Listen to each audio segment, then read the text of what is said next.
Hi everyone, in front of me I've got Samsung Galaxy Tab S11 and let me share with you how to reset camera preferences on this device.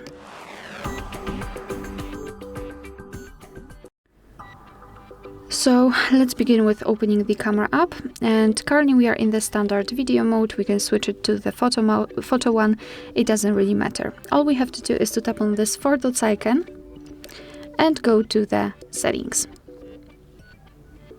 At least try.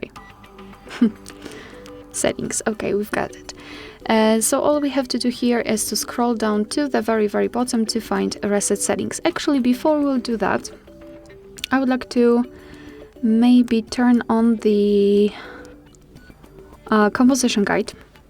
Okay, turn on. Maybe green lines only.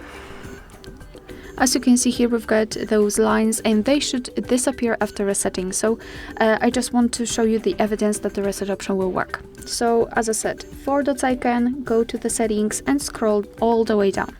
Now let's tap on reset settings and tap on reset.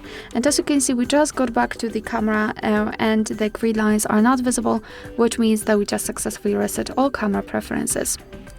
Alright, so that will be all. Thank you so much for watching. Please hit the subscribe button and leave the thumbs up.